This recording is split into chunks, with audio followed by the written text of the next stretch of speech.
ഗോകുൽകൃഷ്ണൻ, കണ്ടില്ലേ ദില്ലിയിലെ പ്രക്ഷോഭം, കണ്ടില്ലേ കേരളത്തിലെ പ്രക്ഷോഭം?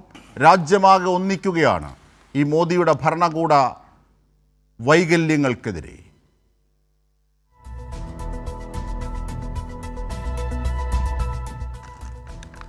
അല്ല, ഈ ഇൻട്രോയിൽ പറഞ്ഞതുപോലെ നീറ്റുമായി ബന്ധപ്പെട്ട സമരം ഏതാനും ദിവസങ്ങളായി ഭാരതത്തിൽ സ്ഥിരാകേന്ദ്രത്തിൽ തലസ്ഥാനത്ത് ഭരണസ്ഥിരാകേന്ദ്രത്തിൽ നടന്നുകൊണ്ടിരിക്കുകയാണ്. ഈ വിഷയവുമായി ബന്ധപ്പെട്ട് ABVPയുടെ പ്രതിനിധി എന്ന നിലയിൽ ഈ ചർച്ചയിൽ പങ്കെടുക്കുന്ന സമയത്ത് പൂർണ്ണമായിട്ടും ABVP വിദ്യാർത്ഥികൾക്കൊപ്പമാണ് ഈ വിഷയത്തിലടക്കം എല്ലാ വിദ്യാർത്ഥി വിഷയങ്ങളും നിന്നിട്ടുള്ളത് എന്ന് ഒരിക്കൽ കൂടി ചൂണ്ടിക്കാണിക്കാൻ വേണ്ടി ആഗ്രഹിക്കുകയാണ്. പിന്നെ ഈ വിഷയം നീറ്റ് UG പരീക്ഷയുമായി ബന്ധപ്പെട്ട വിഷയത്തിൽ അതിൻ്റെ നാൾ വഴികൾ നിങ്ങൾ പരിശോധിക്കുന്ന സമയത്ത് മെയ് 3-ാം തീയതി പരീക്ഷ നടക്കുന്നു. ഏതാനും 4 ദിവസങ്ങൾക്കകം തന്നെ അതിൽ ചോദ്യപേപ്പർ ചോർച്ച ഉണ്ടായിട്ടുണ്ട് എന്ന വിവരം NDAക്ക് ലഭിക്കുന്നു. അവർ സംസ്ഥാന പോലീസിന് കേസ് കൈമാറുന്നു. അതിനുശേഷം ഈ വാർത്ത പുറത്തു വന്ന് മെയ് 9-ന് തന്നെ ഡൽഹിയിൽ അഖില ഭാരതീയ വിദ്യാർത്ഥി പരിഷത്ത് ABVPയുടെ നേതൃത്വത്തിൽ വലിയ ആയിരക്കണക്കിന് വിദ്യാർത്ഥികളെ അണിനിരത്തിക്കൊണ്ട് വലിയ പ്രക്ഷോഭം NDAക്കെതിരെ ഈ സംവിധാനത്തിനെതിരെ നടന്നു എന്നുള്ളതാണ് യാഥാർത്ഥ്യം. അതിനുശേഷം 12-ാം തീയതി ഈ കേസ് CBI ഏറ്റെടുക്കുന്നു. 13 പ്രതികളെ പിടിക്കുന്നു. പിന്നീടാണ് ജൂൺ 21-ാം തീയതി നീറ്റ് എക്സാം നടക്കുന്നത്. അതിനുശേഷം ജൂലൈ 16-ന് ഇതിൻ്റെ വീണ്ടും റിസൾട്ട് പബ്ലിഷ് ചെയ്യുന്നത്. അത്തരത്തിൽ ഏകദേശം പരീക്ഷ എഴുതി 56% വിദ്യാർത്ഥികൾ അതിൻ്റെ കട്ട് ഓഫ് പാസ്സായി അവർ പഠനവുമായി മുന്നോട്ട് പോകുന്ന സാഹചര്യം ഉണ്ടായത്. അപ്പോൾ വിദ്യാർത്ഥി പരിഷത്തിൻ്റെ പ്രതിനിധി എന്ന നിലയിൽ ഇവിടെ നിൽക്കുന്ന സമയത്ത് ഇന്ന് തലസ്ഥാനത്ത് കണ്ടുകൊണ്ടിരിക്കുന്ന സമരം, ആ സമരം വിദ്യാർത്ഥികളുടെ സമരമല്ല, മറിച്ച് ചില നിക്ഷിപ്ത താല്പര്യങ്ങൾ ഉയർത്തിപ്പിടിച്ചുകൊണ്ടുള്ള സമരമാണെന്ന് നിസ്സംശയം പറയാൻ വേണ്ടി കഴിയുന്ന ഒരു സാഹചര്യത്തിലാണ് നമ്മളെല്ലാവരും ഇരിക്കുന്നത്. നമ്മൾ ചിന്തിക്കുക, ആരൊക്കെയാണ് അവിടെ സമരം ചെയ്തുകൊണ്ടിരിക്കുന്നത്? ആദ്യഘട്ടത്തിൽ വിദ്യാർത്ഥി പക്ഷത്ത് നിന്ന് ഈ പ്രശ്നം നമ്മൾ ഉയർത്തിയപ്പോൾ ആദ്യ സമയത്ത് വിദ്യാർത്ഥി പക്ഷത്ത് നിന്ന് സമരം നമ്മൾ മുന്നോട്ട് കൊണ്ടുപോയ സമയത്ത് നമ്മളോടൊപ്പം 10,000-കണക്കിന് നീറ്റ് ആസ്പിറൻസ് നമ്മളോടൊപ്പം അണിചേർന്നു. പക്ഷെ ഇന്ന് നിങ്ങളുടെ എത്ര വിദ്യാർത്ഥികളാണ്, എത്ര നീറ്റ്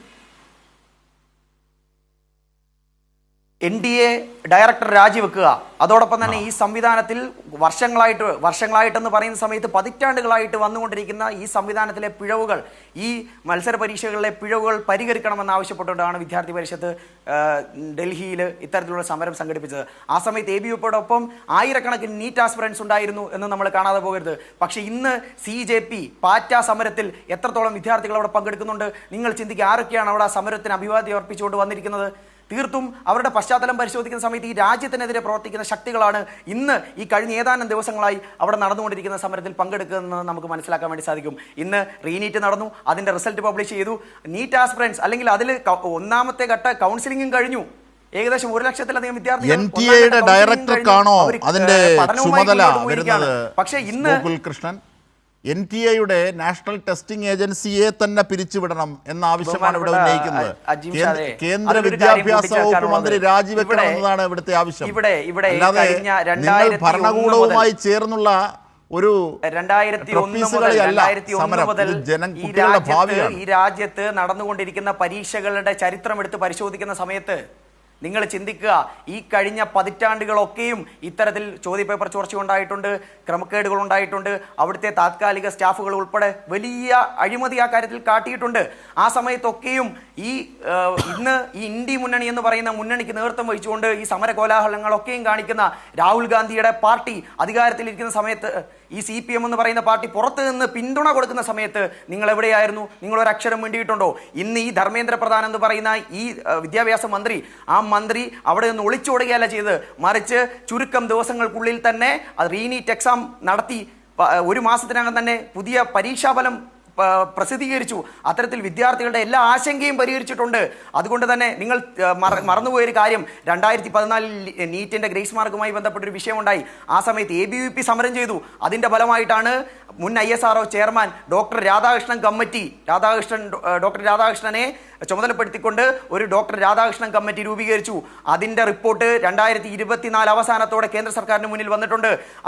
അത് പ്രകാരം 2027 മുതൽ കമ്പ്യൂട്ടർ ബേസ്ഡ് എക്സാമാണ് മുന്നോട്ട് പോകാൻ വേണ്ടിയിരിക്കുന്നത്. ഇന്ന് നിലവിലുള്ള എല്ലാ സംവിധാനങ്ങളും അഴിമതിക്ക് ഒരു ചെറിയ ഇടപോലുമുള്ള എല്ലാ സംവിധാനങ്ങളും മാറ്റിമറിച്ചുകൊണ്ട് പുതിയ സംവിധാനത്തിലേക്ക് ഈ മത്സര പരീക്ഷകളെ എത്തിക്കാൻ വേണ്ടി പരിശ്രമിച്ച വിദ്യാർത്ഥികൾക്ക് വേണ്ടി എന്ന് പറഞ്ഞുകൊണ്ട് തുടങ്ങിയ ഈ മന്ത്രി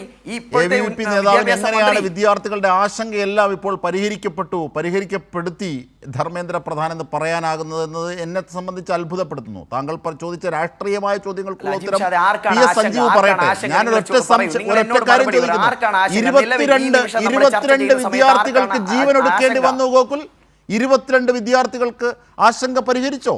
പ്രശ്നം പരിഹരിച്ചോ? അവരുടെ മാതാപിതാക്കൾക്കും ആ കുട്ടികളുടെ ജീവനും പൊലിഞ്ഞതിൽ ആർക്കാണ് പരിഹരിക്കാനാകുന്നത്? 1.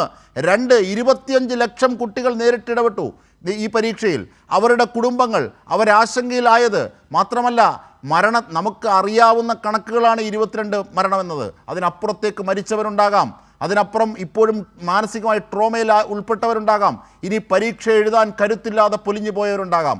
അത് ആ പരീക്ഷ എന്നത് മാത്രമല്ല, ആ സംവിധാനം, ആ നടത്തിപ്പ് നിങ്ങളുടെ കൂട്ടത്തിലുള്ളവർ പോലുമാണ് ഈ പല വിധത്തിലും രാജസ്ഥാൻ കേന്ദ്രീകരിച്ച് ചോദ്യപേപ്പർ ചോർച്ചയ്ക്ക് ഭാഗമാക്കായത്. അങ്ങനെയുള്ള ഒരു സിസ്റ്റം തന്നെ പൊളിക്കണം. അതാണ് ഈ വിദ്യാർത്ഥികളുടെ ആവശ്യം. മറുപടി പറയാം ഗോകുൽ. അജിംഷാദ്, ഒരു കാര്യം ഒന്ന് പറയാനുള്ളത്, നമ്മുടെ ഈ വിഷയവുമായി ബന്ധപ്പെട്ട് നിങ്ങൾ പറഞ്ഞു ഈ സംവിധാനത്തിൽ 22 പേർക്ക് ജീവൻ നഷ്ടപ്പെട്ടിട്ടുണ്ട്, ആത്മഹത്യ ചെയ്ത സംഭവം ഉണ്ടായിട്ടുണ്ട്. സത്യമാണ്. അതിൽ ഒരു വിദ്യാർത്ഥിയെങ്കിലും മരണപ്പെട്ടിട്ടുണ്ടെങ്കിൽ അത് കൃത്യമായിട്ട് അതിൽ നമ്മുടെ ദുഃഖം രേഖപ്പെടുത്തിയിട്ടുണ്ട്. ഒരു വിദ്യാർത്ഥിയുടെ ജീവന്റെ വില, ആ ഒരു വിദ്യാർത്ഥിയെങ്കിലും മരണപ്പെട്ടിട്ടുണ്ടെങ്കിൽ അത് വലിയ കാര്യമാണ്. അത് ഈ സംവിധാനത്തിന്റെ അനാസ്ഥ തന്നെയാണ്. അങ്ങനെ ഈ മുഴുവൻ വിദ്യാർത്ഥികളുടെ ക്ലേശം ഇത് മനസ്സിലാക്കിക്കൊണ്ട് തന്നെയാണ് മെയ് 9-ാം തീയതി അന്ന് തെരുവിലിറങ്ങി ഒരേ ഒരു സംഘടന ഈ രാജ്യത്ത് ABVP ആണെന്നേ. SFI എവിടെയായിരുന്നു? ASF എവിടെയായിരുന്നു? ഈ ബാക്കിയുള്ള അവിയൽ മുന്നണി വിദ്യാർത്ഥി സംഘടനകളൊക്കെ എവിടെയായിരുന്നു? 6 ദിവസം ഈ വാർത്ത ആദ്യം ഇപ്പോൾ എവിടെയാണ് നിങ്ങളുടെ സ്റ്റാൻഡ്? അജിംഷാദെ, അതാണ് ഞാൻ പറഞ്ഞത്. ഇപ്പൊ നടക്കുന്ന സമരം വിദ്യാർത്ഥി സമരം അല്ലെന്നേ. ഇപ്പൊ നടക്കുന്ന സമരം വിദ്യാർത്ഥി സമരം അല്ലെന്നേ. ഇപ്പൊ നടക്കുന്ന സമരം നിക്ഷിപ്ത താല്പര്യങ്ങൾ, രാജ്യവിരുദ്ധ ശക്തികളുടെ താല്പര്യങ്ങൾ സംരക്ഷിക്കുന്നതിന് വേണ്ടിയുള്ള സമരമാണെന്ന് നിങ്ങൾ മനസ്സിലാക്കണം. അത് രാജ്യവിരുദ്ധമായി. കർഷകർ ദേശവിരുദ്ധരായിരുന്നു, സ്പോർട്സ് താരങ്ങൾ ദേശദ്രോഹികളായിരുന്നു, ചൈന ചാരന്മാരായിരുന്നു. ഇപ്പോൾ ഇവരും ദേശദ്രോഹികളാണ്. ശരി.